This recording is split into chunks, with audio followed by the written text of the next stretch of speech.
Se presenta en la Biblioteca Pública Municipal de Candás el libro Vida Grafeno, cuyos autores son Carlos Gil Gómez Pérez Aradros y Arturo Tellez Espinosa. Yo sí empiezo esta aventura por él, que ya tiene 2 libros y conoce más este. Gracias por venir, eso lo primero, de parte de los dos. Sí, me cuesta más empezar, porque él está más habituado a este tipo de uso de la palabra, pero en cualquier caso, gracias por venir. Hace un día bastante decente, me parece que va a llover, así que aún doblemente gracias, porque alguno sé que hubiera incluso estado bañándose en estos momentos, así que gracias por venir. El libro que venimos aquí a presentar, que es la primera vez que se puede decir, y no es mentira, que es la presentación mundial del libro Vida Grafeno, surge pues, como una conversación de cafetería, como surgen las mejores historias. Empezamos a hablar en vez de hablar de fútbol, como nos parece que no somos muy futboleros, volvimos a hablar de libros de sociología, de política, de cosas muy extrañas, y nos dimos cuenta de que no estábamos de acuerdo en muchas cosas, de cómo veíamos la vida y la sociedad, y ahí surgió este libro. Empezó a hablarme de su siempre querido Zygmunt Bauman, que es un sociólogo que habla de eso, de la sociedad líquida, de que vivimos en tiempos muy complejos y muy imprevisibles y que no sabemos qué va a pasar mañana y que nos mete mucho miedo. Y yo, sin utilizar muchos de esos argumentos muy sesudos, le dije, es que yo lo que veo en el día a día es que la tradición y las costumbres siguen siendo muy importantes en la sociedad. Al fin y al cabo, todos celebramos Navidad y todos celebramos Semana Santa y al final los horarios son más o menos los mismos y todos aspiramos a tener un trabajo toda la vida, o las cosas vienen como vienen, pero seguimos intentando formar familia de una forma u otra, llámalo como quieras, pero bueno, intentamos tener compañía y algo eso llamado familia. Lo formen ya una mujer, 2 mujeres, 2 hombres, o 3 o 4 o 5, pero ese tipo de compañía seguimos buscando. Y ahí es un poco donde surge, es el germen de este libro. Tu postura es bastante líquida, que yo sigo sin terminar de creer todo. Y cuando quieras las pones. Yo creo que se nos educa, y nosotros también educamos, hacia un mundo sólido, en el que las cosas son previsibles, sobre todo incluso en las relaciones humanas, dentro de que la previsibilidad, sobre todo, es algo que forma parte de las ciencias, digamos, físicas, ¿no? De la biología, de la matemática, obviamente, pero también en las ciencias sociales, en la economía, en las ciencias políticas, en el derecho. Aunque de esto hay muchísima discusión, ¿verdad, Jacobo?, sobre la capacidad que tienen determinadas hipótesis teóricas de finalmente cumplirse, de hacer previsiones, o por lo menos de verificar aquello que se plantea como algo que puede llegar a ocurrir, o por lo menos demostrar que no se puede falsear una determinada hipótesis, ¿no? Se nos educa, pues eso, en la idea de que vivimos en un mundo sólido, pero todos sabemos también que hay mucha incertidumbre, que lo incierto cada vez gana más terreno. Y a uno que se le educa así, y todos educamos así, todos hemos sido educados en esa idea de que las cosas se pueden más o menos prever, te vas dando cuenta según vas madurando, según vas creciendo, que al contrario, que ese terreno de lo incierto todavía crece más. Hace 5 años le dieron el Premio Príncipe de Asturias al sociólogo polaco, que lleva décadas viviendo en Gran Bretaña, Zygmunt Bauman.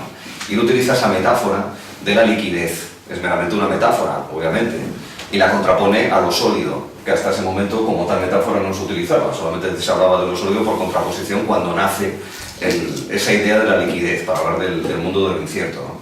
Y habla del mundo líquido, del amor líquido, también habla de los residuos, habla de los refugiados, en otra serie de obras, ¿no? Pero habla de esa liquidez, y en el discurso que dio en el Campo Amor habló, pues eso, que lo único cierto es la incertidumbre, y vivimos en tiempos de incertidumbre. Y como suele ocurrir, es en diálogos, como por ejemplo que tuve con Carlos hace casi 2 años, cuando uno llega a nuevas conclusiones, y cómo confrontando y contrastando con otra persona, puedes llegar a otras ideas que pueden resultar interesantes. Y como yo acepto, él no tanto lo mío, mi posición, que tampoco la defiendo a ultranza, evidentemente, ¿no? Pero como yo sí entiendo la postura que él tiene, de lo sólido, de que continúa la tradición, la costumbre, de que lo previsible está ahí, ¿no? Y es a lo que aspiramos todos, me parecía que era interesante llegar a una conclusión. Luego con la lectura del libro cada uno llega a la conclusión que quiere, pero llegar a una conclusión del mundo, la sociedad en la que nos movemos, que es el grafeno. ¿Por qué el grafeno? Porque nos parecía interesante para, de alguna manera, apuntaler esa visión, ese enfoque cómo vemos la vida, cómo vemos la sociedad.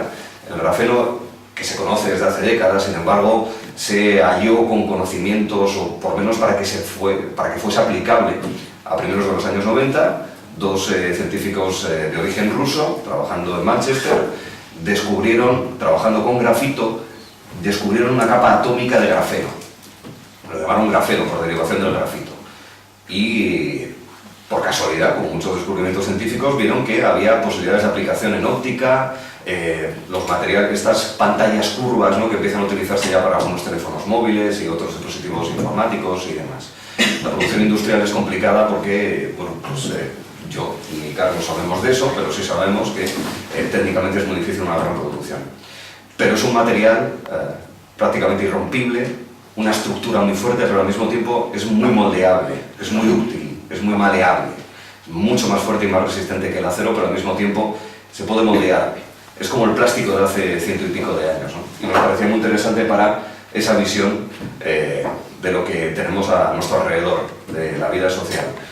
Una vida social en la que nos encontramos con un Papa, Francisco, por buscar ya un ejemplo, que representa una institución sólida, 2000 años de solidez, con todos los problemas que ha tenido, con sus cismas, con sus intrigas, pero en definitiva una gran organización, adaptándose a los tiempos, aunque parezca que no, pero que sus principios iniciales, con todo lo que podría ser discutible, nosotros no somos especialistas en ninguno de los campos, evidentemente, pero sí que vemos como observadores, desde la politología, y yo sobre todo como periodista, que es una institución más o menos previsible, que es una institución sólida.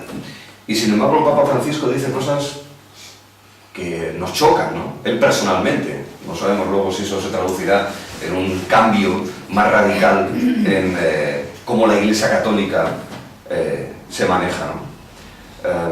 Es decir, hay grafeno ahí, es decir, hay una institución sólida, una estructura sólida, al mismo tiempo hay personas, no solamente Papa Francisco, sino también otros que pertenecen a la Iglesia Católica en sus diferentes niveles, que sin embargo pues, muestran posiciones mucho más abiertas, más líquidas. Por eso pensamos que con esa combinación nos resulta muy grafeno. Otra imagen reciente, no aparece en el libro, sí hay cuestiones de actualidad o de cuestiones recientes, ¿no?, que se aparecen reflejadas en el libro. Claro, yo soy periodista, entonces como fundamentalmente me dedico a contar lo que veo, pues me fijo, también Carlos, y veo cosas que me resultan grafeno. Obama, después de 40 años de bloqueo a Cuba, desde una democracia con sus defectos, pero desde una democracia referente mundial, toma la decisión de romper el bloqueo y abrirse a Cuba. Y Cuba, que es un régimen, una dictadura comunista, donde apenas varía nadie, es decir, es sólida, es tremendamente previsible en lo que puede ocurrir en Cuba, pues hay un momento grafeno. A mí esa fotografía de Raúl Castro y de Obama me parece grafeno, porque hay, por un lado, la solidez de la dictadura cubana y, por otro lado, la democracia norteamericana y su principal referente, el presidente de los Estados Unidos, que es muy líquido en sí mismo, ¿verdad? ¿A que sí? De hecho, incluso sin darnos cuenta, en la política, en las relaciones internacionales y en todos los temas que abarcamos en el libro, utilizamos terminología que puede encajar en lo que estamos hablando. Se habla de deshielo de las relaciones, es decir, cuando estaban heladas, hasta hace bien poco era muy sólido, el hielo es muy sólido, parece que el hielo se está convirtiendo en líquido, pero seguramente nunca termina de convertirse en líquido, nunca se va a convertir en una hermandad entre Estados Unidos y Cuba, se va a quedar un poco más granizado, ¿no? Eso con suerte, se va a quedar un poco más grafeno. Eso es un buen ejemplo de Estados Unidos o Cuba, que no se recoge el libro porque todavía no había sucedido. Esa idea de que la sociedad líquida de Bauman no termina de explicar, desde mi punto de vista, la realidad que estamos viviendo, pero yo nunca lo reconoceré en público, mucho menos delante de Arturo, diré que solamente con la tradición se explica el mundo en el que vivimos, ni una cosa ni otra. Por lo tanto, a modo de síntesis, una especie de tesis, antítesis y síntesis, llegamos a lo que creemos que es esto de la vida grafeno, que es la vida que nos ha tocado vivir. Aquí no es muy habitual, pero en Estados Unidos se ve en las películas que es muy habitual cambiar de religión cuando te vas a casar con alguien. Es algo que aquí no se lleva, pero eso de la religión, que nos parece muy sólido, en Estados Unidos, por ejemplo, pues si te vas a casar con alguien de la religión... Pero ocurre que aquí hay una religión predominante, entonces... Sí, pero hubo un caso que nos muestra en el libro y me pareció terrible, y es que iba a llegar una patera a las costas de Italia, quiero recordar, y 12 cristianos fueron arrojados al mar. En un mundo tan aparentemente líquido, unas personas que están en una patera jugándose la vida, si hubiese sido alguien, si se puede utilizar la palabra racional, que en este caso no se puede utilizar, se hubiera tirado por la borda aquellos que hubiesen sido los que más comen, los más gruesos, los que menos podían haber ayudado a la patera, pero una religión tiró a los miembros de otra religión. Por lo tanto, aunque nos parezca todo que esto de la vida líquida poco importa de qué religión sea, de qué raza, de qué nacionalidad, eso sí nos sigue pesando. Muchas veces somos inconscientes de que nos pesa, de que nos condiciona. Se echó por la borda a 12 cristianos. Es que de hecho nosotros que vivimos en sociedades abiertas, por ejemplo como las define Giovanni Sartori, que también es el príncipe de Asturias hace unos años, ¿no? Y que se pregunta qué es la democracia, y de hecho tiene un libro en ese sentido y él mismo se responde. Nosotros vivimos en sociedades que son más inciertas, más abiertas, más líquidas, porque vivimos en sociedades democráticas donde digamos que la sorpresa, lo inesperado es más habitual, es más frecuente, digamos que como ciudadanos estamos más preparados ante lo que pueda ocurrir. Sin embargo, hay sociedades que viven más en la solidez, en lo previsible, en incluso una cierta dirección desde lo alto divina, y estoy hablando de algunas, no todas, sociedades con las que tenemos que convivir porque estamos a cientos o miles de kilómetros, que son las sociedades musulmanas, donde, ojo, hay Túnez, ¿no? Y hay Arabia Saudí, y luego te encuentras mundos tan grafenos como Dubái, que depende de... Inicialmente su sustrato ideológico y religioso es claramente musulmán, incluso hay unas finanzas musulmanas, se supone que no hay usura en el ámbito de la religión musulmana, ¿no? Pero al mismo tiempo son sociedades donde hay alcohol, con precio exagerado, porque meten unos impuestos descomunales. Una copa una botella de champán, yo recuerdo hace 6 años eran 6.000 euros, pero no porque costase eso, sino porque tenían esos impuestos. Es decir, combinan esa, incluso con cierta doble moral, ¿verdad? Esa parte más sólida de su sustrato musulmán, rigorista, etcétera, ¿no? Y que ellos exhiben, sobre todo para demostrar que son de allí, que son dubaitíes, no uno de estos que hemos contratado australiano, español o nepalí, ¿verdad? El australiano o el español diseña, hace ingeniería y arquitectura y construcción. El nepalí, el bengalí, lo que hace es construir. Estás ahí currando 13 horas al día y demás.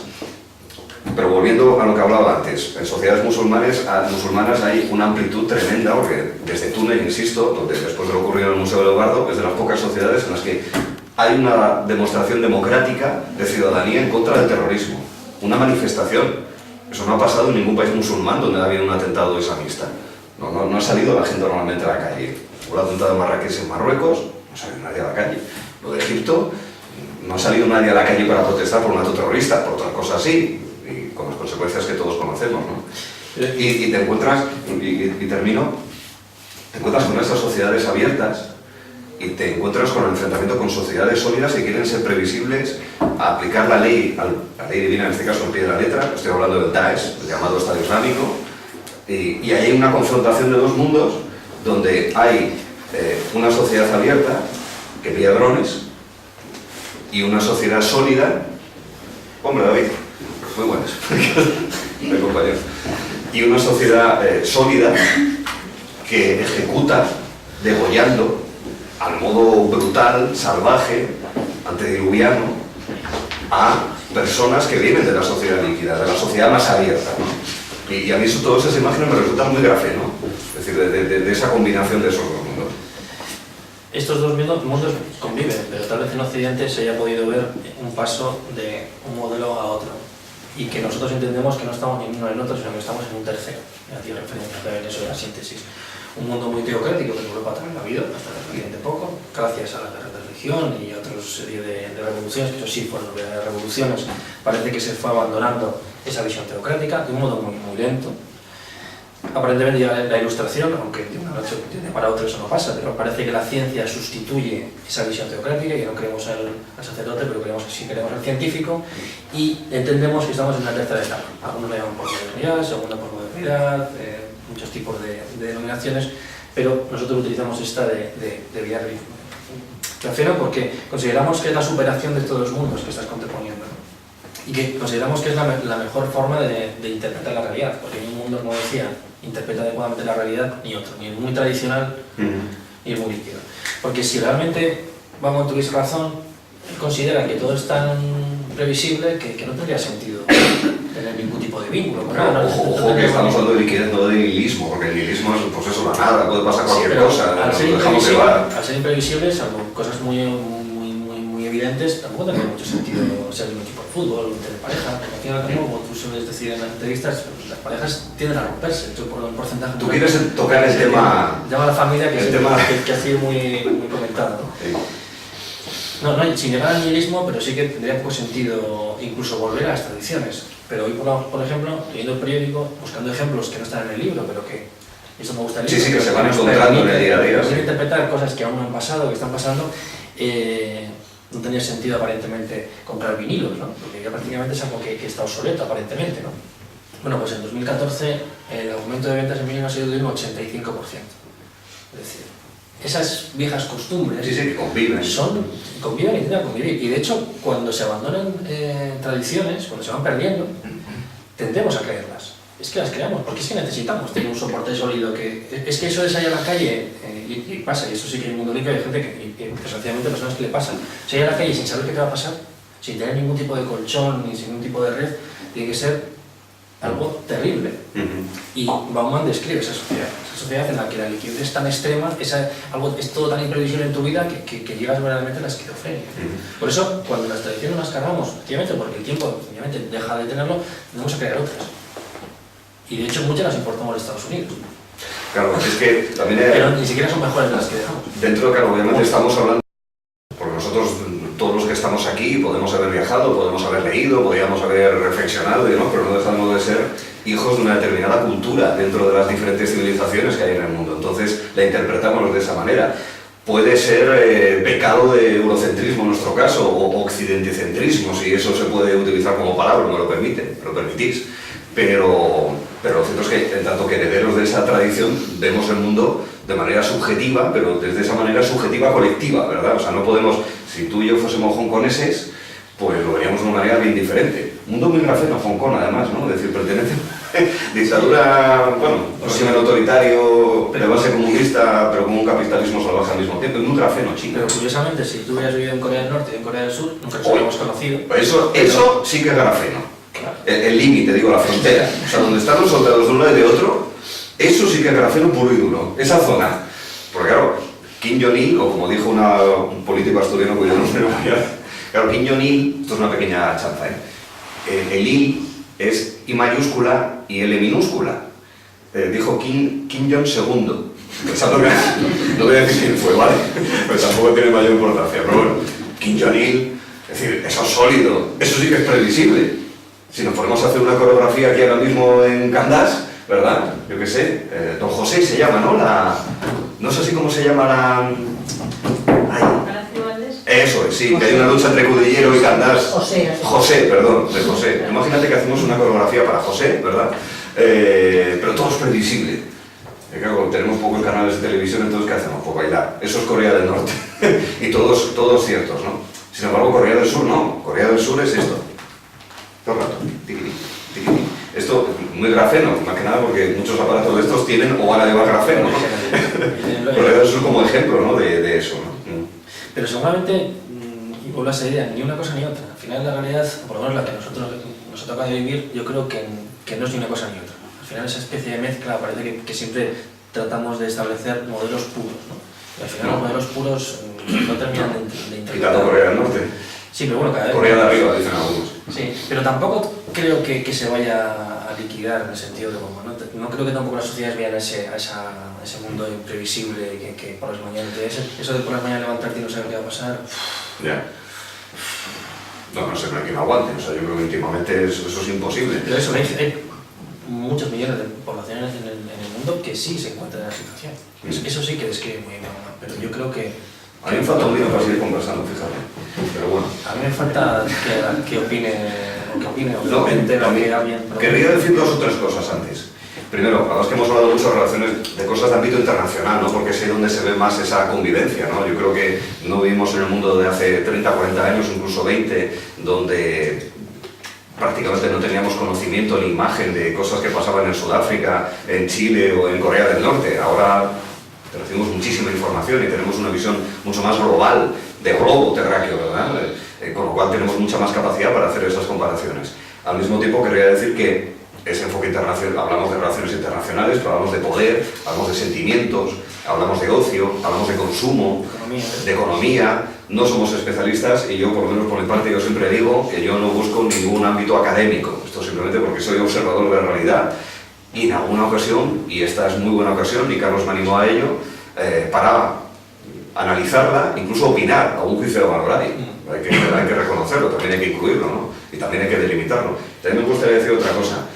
Es un libro que es llave de otros libros, porque hay referencia, o incluso también de series de televisión y películas, porque vemos eso en los productos culturales, ¿no? Y no deja de ser un libro, una serie de televisión o una película de cine, un producto cultural, y de cómo somos, cómo lo reflejamos, puede ser, claro que es ficción, ¿verdad? Pero al mismo tiempo también es reflejo de un determinado estado de opinión o de cómo la cultura a la que pertenecemos, ¿no? Y por eso digo que es llave de otros libros, hay muchas referencias. Hay también una referencia muy sólida, como veis de otra manera, a autores muy sesudos, muy aburridos, y sobre todo, y yo soy un gran admirador de la Escuela de Frankfurt todavía a día de hoy, Erich Fromm lo menciona en varias ocasiones. Pero lo hago a la vez, igual el siguiente comentario, porque además el libro está en modo diálogo, que yo creo que es muy entretenido. Bueno, generalmente los ensayos son verdaderos ladrillos aburridísimos. Y este es mucho más llevadero porque es esta contraposición y ideas más o menos breves. Por lo tanto, puedes encontrar a un autor muy sesudo y luego hablamos de los Simpsons. Y creo que porque eso es lo que estamos escribiendo, tal vez sea un montón más. Sí, lo es. Y además es una corriente de ensayos que ha fructificado y va muy bien. Porque hablamos de economía y todos pensamos en eso de la economía financiera, en que el dinero no sabemos dónde está, que todo se basa en la confianza. Y es cierto, pero estuve buscando las familias más ricas de España y hay 8 o 10 que siguen siendo las más ricas de España del siglo XVIII. Los Osborne, los Alba, los Hungría y demás. O sea que sí, todo es muy sólido y todo tiende a esa economía financiera en la que ya nada es lo que parece, el dinero no sabe dónde está, pero bueno, hay gente que te sigue yendo bien con esto. Claro, y venga, vamos a hacer una referencia a Asturias, hombre. Venga, Rato y Villa. Rato y Villa. Claro, son muy grafenos. A mí me parecen muy grafenos. ¿A qué sí, David? Es que, claro, dos personas a las que desde ámbitos ideológicos diferentes son estimadas. Bueno, en algo están de acuerdo. Los fallos fiscales están de acuerdo. Bueno, ya veremos.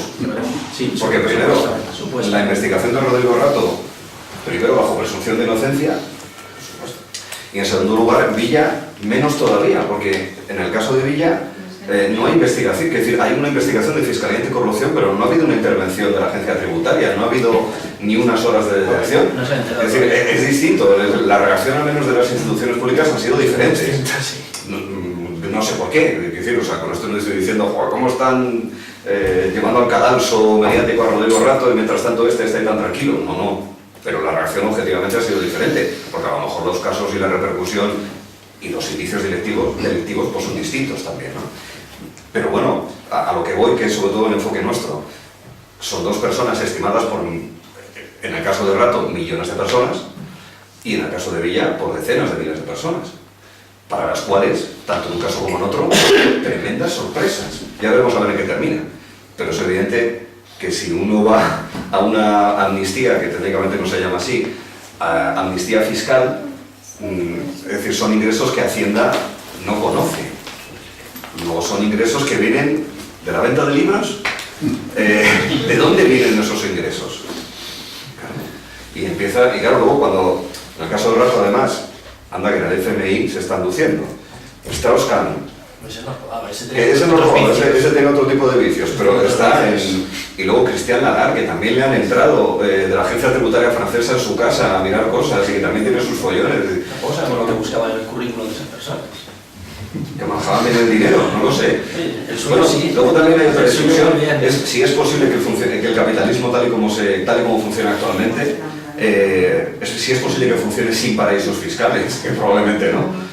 Es decir, siempre hace falta una válvula de escape para cualquier sistema, y el paraíso fiscal es una válvula de escape para el sistema capitalista, ¿no? Bueno, paraísos deben existir. Sí, en algún caso. Sí, todos, pero sí algunos. Y dicho esto, pues, no, y ya acabo, sí, porque sería interesante que si tienen a bien participen, comenten, pregunten lo que decimos, pero también en el mundo de la economía hablamos siempre estamos pensando en las grandes multinacionales, ¿no? Llenamos la boca diciendo que gracias al Santander por estar aquí y demás.